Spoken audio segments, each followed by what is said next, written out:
ಚಿನ್ನಸ್ವಾಮಿ ಸ್ಟೇಡಿಯಂನಲ್ಲಿ ಕಾಲ್ತುಳಿತ ಪ್ರಕರಣಕ್ಕೆ 11 ಮಂದಿ ಬಲಿಯಾಗಿದ್ದಾರೆ. ಇನ್ನು ಈ ತನಿಖೆಯನ್ನ ನಡೆಸ್ತಾ ಇರುವಂತಹ ಸಿಐಡಿ ತನಿಖೆಯನ್ನು ಚುರುಕುಗೊಳಿಸಿದೆ. ಚಿನ್ನಸ್ವಾಮಿ ಸ್ಟೇಡಿಯಂಗೆ ಇವತ್ತು ಹೋಗಿ ಪರಿಶೀಲನೆಯನ್ನ ನಡೆಸುತ್ತಿದೆ ಸಿಐಡಿ ತಂಡ. ಕೆಎಸ್ಸಿಎ ಕಚೇರಿಯಲ್ಲೂ ಕೂಡ ಸಿಐಡಿ ಅಧಿಕಾರಿಗಳ ತಂಡ ಮಾಹಿತಿಯನ್ನ ಪಡೆದುಕೊಂಡಿದೆ.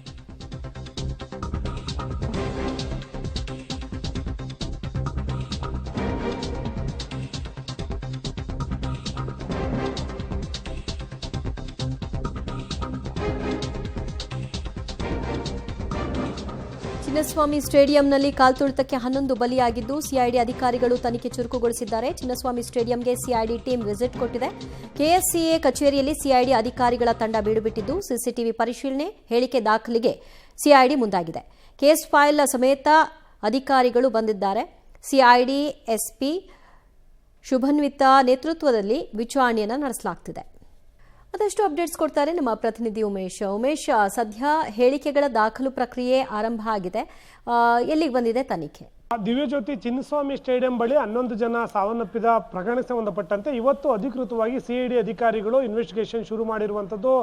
ಇವತ್ತು ಬೆಳಗ್ಗೆ ಏನು ಕಬ್ಬನ್ ಪಾರ್ಕ್ನಲ್ಲಿ ದಾಖಲಾಗಿದ್ದಂಥ FIRಗಳನ್ನು ಅಧಿಕೃತವಾಗಿ ತಮ್ಮ ಕೈಗೆ ತಗೊಂಡಂಥ ಅಧಿಕಾರಿಗಳು ಅವರು ನಿನ್ನೆ ಆರೋಪಿಗಳು 4 ಜನ ಏನು ಬಂಧನ ಮಾಡಿದ್ರು, ಅವ್ರ ಹತ್ರ ಪ್ರಾಥಮಿಕ ಮಾಹಿತಿಗಳನ್ನು ಕಲೆಕ್ಟ್ ಮಾಡಿದ್ರು. ಅದರ ಸಂಪೂರ್ಣ ಮಾಹಿತಿಯನ್ನು ಸಮೇತ ಸಿಐಡಿ ಅಧಿಕಾರಿಗಳಿಗೆ ಕೊಟ್ಟಿರುವಂಥದ್ದು. ಹಾಗಾಗಿ ಆ ಮಾಹಿತಿ ಆಧರಿಸಿ ಇವತ್ತು ಚಿನ್ನಸ್ವಾಮಿ ಸ್ಟೇಡಿಯಂನಲ್ಲಿ ಘಟನೆ ನಡೀತು ಆ ಜಾಗ ಮತ್ತೆ ಮುಖ್ಯವಾಗಿ ಕೆಎಸ್ಸಿಎ ಏನು ಆ ಕಚೇರಿ ಏನಿದೆ ಆ ಕಚೇರಿಗೆ ಭೇಟಿ ನೀಡಿ ಅಲ್ಲಿಗೆ ಸಂಬಂಧಪಟ್ಟ ಹಾಗೆ ಒಂದಷ್ಟು ಅಲ್ಲಿರುವಂಥ ಸಿಬ್ಬಂದಿ ಆಗಿರ್ಬೋದು, ಅಲ್ಲಿ ಇರುವಂಥ ಬೇರೆ ಬೇರೆ ಅಧಿಕಾರಿಗಳನ್ನು ಅವ್ರ ಕಡೆಯಿಂದ ಮಾಹಿತಿಗಳನ್ನು ಕಲೆಕ್ಟ್ ಮಾಡುವಂಥ ಕೆಲಸ ಮಾಡ್ತಾ ಇರುವಂಥ. ಅದರ ಜೊತೆಗೆ ಇಲ್ಲಿನ ಸ್ಟೇಡಿಯಂ ಬಳಿ ಇರುವಂಥ CCTV ಮತ್ತು ಅಲ್ಲಿ ಕೆಎಸ್ಸಿಎಗೆ ಯಾರೆಲ್ಲ ಅಧಿಕಾರಿಗಳು ಬಂದಿರೋ ಆ CCTV ಎಲ್ಲವನ್ನೂ ಕೂಡ ಕಸ್ಟಡಿಗೆ ಕೇಳಿರುವಂಥದ್ದು. ಇಲ್ಲಿ ಮುಖ್ಯವಾಗಿ ಏನಂದರೆ ಏನು ವಿಕ್ಟರಿ ಪೆರೇಡ್ ಏನು ಶುರು ಆಗುತ್ತೆ ಆ ಪೆರೇಡ್ಗೆ ಅನುಮತಿ ಕೋರಿದ್ದು ಯಾರು, ಮತ್ತು ಅವರು ಅಫಿಷಿಯಲ್ ಪೇಜ್ ಏನಿತ್ತು RCB ಅಫಿಷಿಯಲ್ ಪೇಜು ಅದರಲ್ಲಿ ಪೊಲೀಸ್ ಇಲಾಖೆಯಿಂದ ಅನುಮತಿ ಇಲ್ಲದೇ ಪೆರೇಡು ಮಾಡ್ತೀವಿ ಅಂತ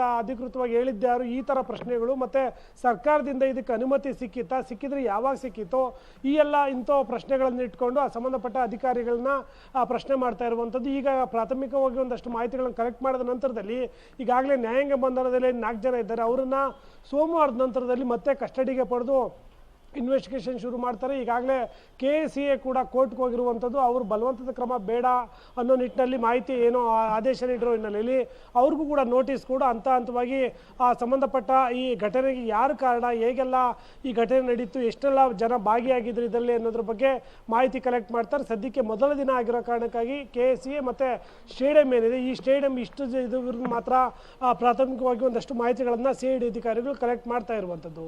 ದಿವ್ಯಜ್ಯೋತಿ.